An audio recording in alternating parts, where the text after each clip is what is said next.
નમસ્કાર મિત્રો, ફરી એકવાર હાર્દિક સ્વાગત છે મિત્રો તમારું અમારા આજના નવા વિડીયોમાં. મિત્રો, ઘરમાં ચકલીનું આવવું એ કઈ વાતોનો સંકેત આપે છે? ઘરમાં ચકલીનું આવવું એ કોઈ સામાન્ય વાત નથી.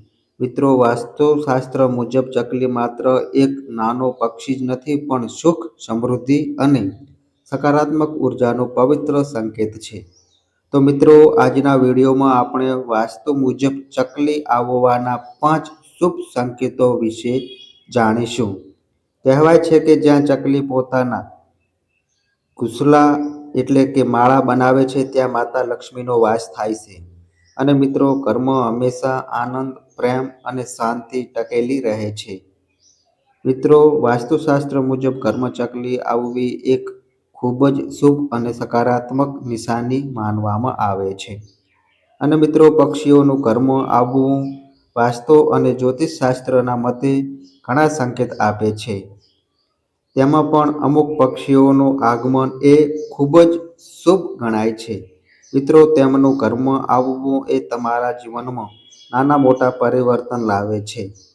ત્યારે જો મિત્રો તમારા ઘરમાં ચકલી પ્રવેશ કરે છે તો કઈ વાતનો સંકેત આપે છે, તેમજ તે શુભ છે કે અશુભ છે તે જાણીશું. તો મિત્રો, વાસ્તુ મુજબ ચકલી આવવાના 5 શુભ સંકેતો. મિત્રો, નંબર 1ની વાત કરીએ તો મિત્રો, જો ચકલી તમારા ઘરની બારી પર બેસે છે તો આ જીવનમાં પરિવર્તનનો સંકેત આપે છે, જેનાથી ભવિષ્યમાં સારા બદલાવ થવાનું માનવામાં આવે છે. મિત્રો, વહેલી સવારે ચકલીને જોવું તમારો આખો દિવસ શુભ જોવાના સંકેત આપે છે, તેમજ દરેક કાર્યમાં સફળતા મળે છે. હવે મિત્રો, બીજા નંબરની વાત કરીએ તો સુખ શાંતિનો સંકેત અને નકારાત્મક ઉર્જાનો નાશ. ચકલી જ્યાં વસે છે ત્યાં નકારાત્મક શક્તિઓ દૂર થઈ જાય છે. ચકલી ઘરમાં આવે એટલે ઘરમાં શાંતિ અને આનંદમાં વધારો થાય છે. હવે નંબર 3ની વાત કરીએ તો સંતાન સુખમાં વધારો. ચકલીનું ઘર બનાવવું એ સંતાન પ્રાપ્તિ માટે શુભ માનવામાં આવે છે. નંબર 4, ધનના લાભ અને સમૃદ્ધિ. વાસ્તુ મુજબ ચકલીનો વસવાટ કે ચકહકાટ એ ઘરમાં માતા લક્ષ્મીનો પ્રવેશનો સંકેત આપે છે. નંબર 5, નવા આરંભનો ઇશારો.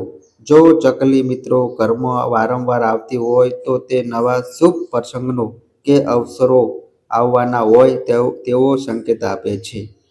તો મિત્રો, આ અમારી માહિતી ગમી હોય તો વિડીયોને લાઈક કરજો, તમારા મિત્રો સાથે શેર કરજો અને મિત્રો, વિડીયોની કોમેન્ટ બોક્સમાં તમારી કુળદેવી માતાનું નામ અને અથવા માતા લક્ષ્મીનું નામ અવશ્ય લખતા જજો.